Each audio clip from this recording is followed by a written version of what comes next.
Hello guys, good morning. I am Urmila ma'am from icon school GGC. तो guys आज हम पढ़ेंगे 5th class subject Hindi lesson number 16 दृढ़ निश्चय सरदार। इस पाठ में सरदार वल्लभ भाई पटेल के बारे में बताया है। सरदार और लौह पुरुष के नाम से प्रसिद्ध वल्लभ भाई का नाम बड़ी श्रद्धा और आदर के साथ समूचे देश में लिया जाता है। सरदार और लौह पुरुष के नाम से प्रसिद्ध हैं वल्लभ भाई पटेल, जिनका नाम बड़ी श्रद्धा और आदर के साथ समूचे पूरे भारत में लिया जाता है। उनका जन्म 31 अक्टूबर 1875 ईस्वी को एक कृषक परिवार में गुजरात के बोरसद तालुके के करमसद ग्राम में श्री झवेर भाई के घर हुआ था। और इनका जन्म 31 अक्टूबर 1875 में एक कृषक किसान परिवार में गुजरात के बोरसद तालुके करमसद ग्राम में इनके पिता का नाम था श्री झवेर भाई के घर हुआ था। इनके पिता श्री झवेर स्वतंत्रता संग्राम के एक वीर सैनिक थे और इनके जो पिताजी थे श्री झवेर भाई वो स्वतंत्रता संग्राम के एक वीर सैनिक थे।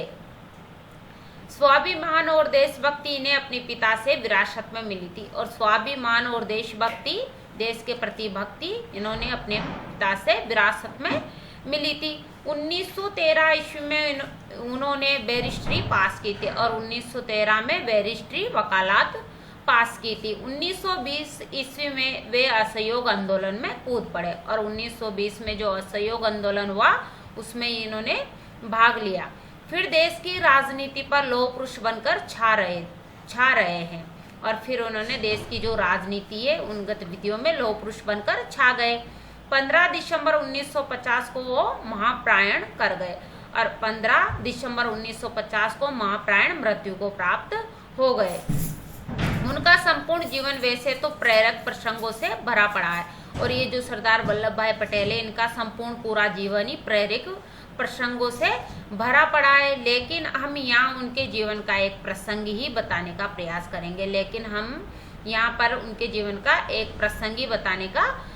करेंगे। कोशिश करेंगे। स्वतंत्रता प्राप्ति के बाद सरदार पटेल स्वतंत्र भारत के प्रथम गृह मंत्री बने थे और जब हमारा देश स्वतंत्र हुआ तो उसके जो सरदार पटेल हैं वो स्वतंत्र भारत के प्रथम गृह मंत्री बने थे।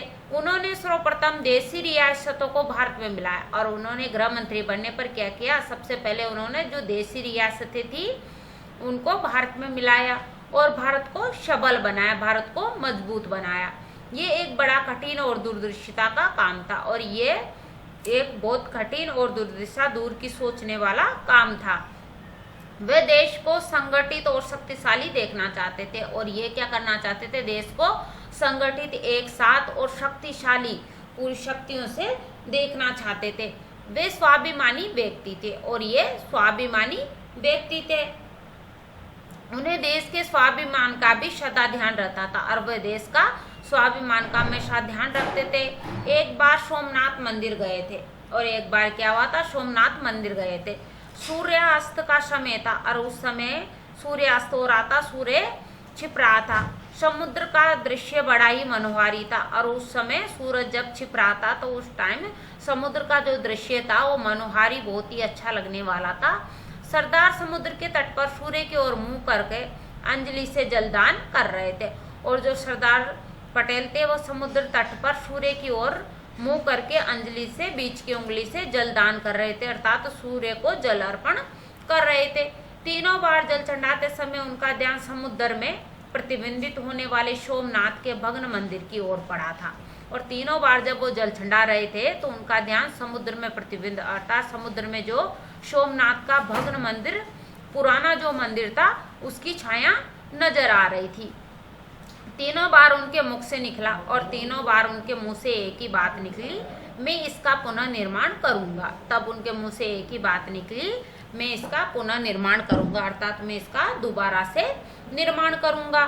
लौह पुरुष सरदार पटेल ने लाखों भारतीयों की भावना का सम्मान करते हुए सोमनाथ का जीर्णोद्धार करवाया और जो लौह पुरुष सरदार पटेल थे उन्होंने लाखों भारतीय, जो हमारे लाखों की संख्या में भारतीयों की भावना को सम्मान करते हुए सोमनाथ का जीर्णोद्धार करवाया, अर्थात सोमनाथ मंदिर का निर्माण करवाया।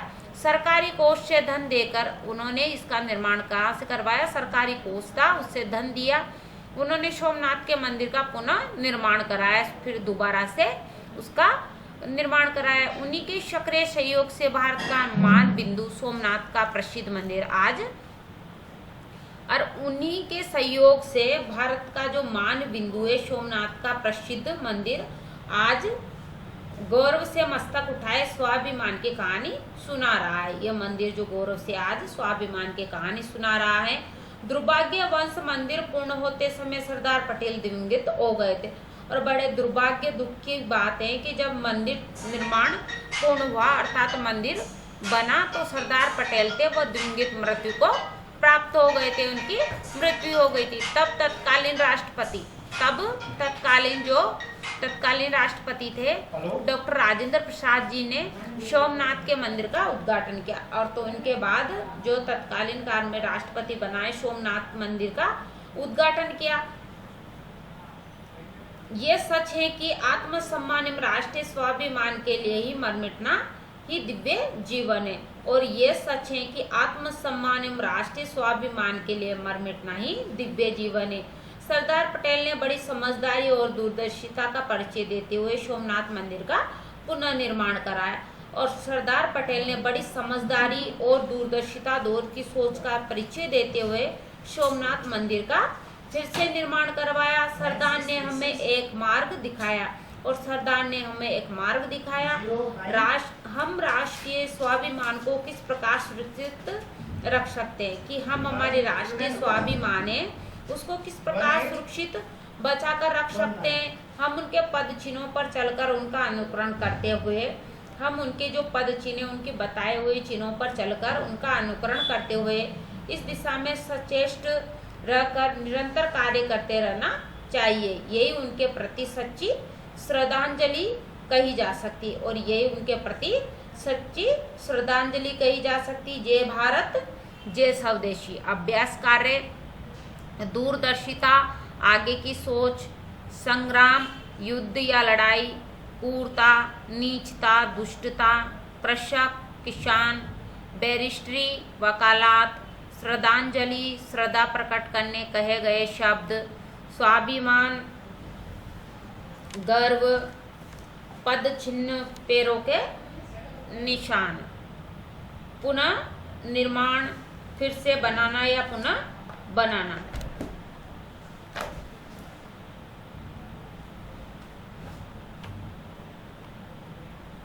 सोचे और बताए। लौह पुरुष का पूरा नाम बताए। लौह पुरुष का पूरा नाम बताए तो लौह पुरुष का पूरा नाम है सरदार वल्लभ भाई पटेल। क्वेश्चन नंबर 2, सरदार पटेल ने बैरिस्ट्री कब पास की थी? तो सरदार पटेल ने 1913 में बैरिस्ट्री पास की थी। क्वेश्चन नंबर 3, सरदार पटेल का जन्म किस परिवार में हुआ था? तो सरदार पटेल का जन्म एक कृषक किसान परिवार में हुआ था। सही उत्तर का क्रमाक्षर कोष्ठक में। सरदार पटेल का जन्म भारत के किस प्रांत में हुआ था? सरदार पटेल का जन्म भारत के किस प्रांत में हुआ था? तो राजस्थान, पंजाब, गुजरात, कर्नाटक। तो गुजरात प्रांत में हुआ था। ग वाला राइट है। सरदार पटेल को किस नाम से जाना जाता है? सरदार पटेल को किस नाम से जाना जाता है? वीर पुरुष, लौह पुरुष, धर्म पुरुष, आदर्श पुरुष। तो लौह पुरुष के नाम से जाना जाता है। Question number 2, doctor Rajendra Prasad ने दिव्य जीवन किसे बताया? डॉक्टर राजेंद्र प्रसाद ने दिव्य जीवन किसे बताया?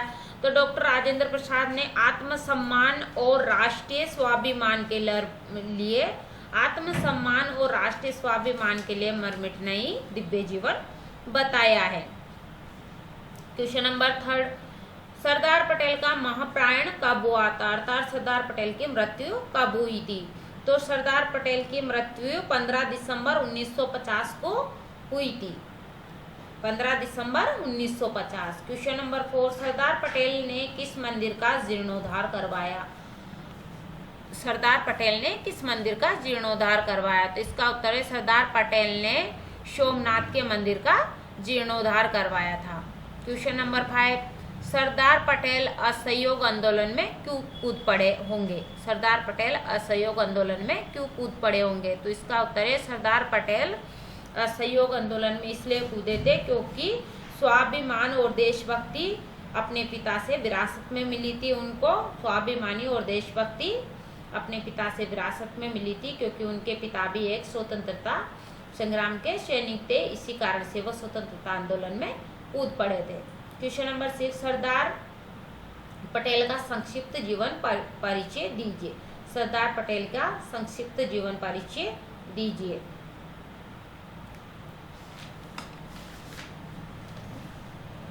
सरदार पटेल का जन्म 31 अक्टूबर 1875 को गुजरात प्रांत के बोरसद तालुके करमचंद गांव में एक कृषक परिवार में हुआ था। इनका जन्म 31 अक्टूबर 1875 को गुजरात प्रांत के बोरसद तालुके करमचंद ग्राम में एक कृषक परिवार में हुआ था। इनके पिता का नाम झवेर भाई था।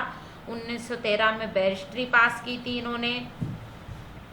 सरदार पटेल 1920 में भारत के स्वतंत्रता आंदोलन में कूद पड़े थे। भारत आजाद होने के बाद वे देश के प्रथम गृह मंत्री बने थे। उन्होंने देशी रियासतों का भारत में विलय करवाकर भारत को मजबूत व विशाल देश बनाया। इसी कारण वे लौह पुरुष के नाम से भी जाने जाने लगे और 15 दिसंबर 1950 को इनकी मृत्यु हो गई थी। क्वेश्चन नंबर 8, सरदार पटेल द्वारा सोमनाथ मंदिर का जीर्णोद्धार कैसे करवाया। सरदार पटेल द्वारा सोमनाथ का जीर्णोद्धार कैसे करवाया।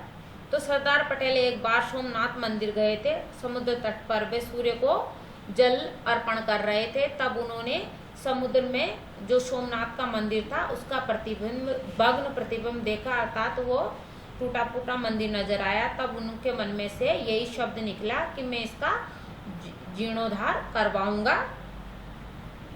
उसे देखकर उनके मन में सोमनाथ मंदिर के पुनर्निर्माण का कराने का भाव जागा था।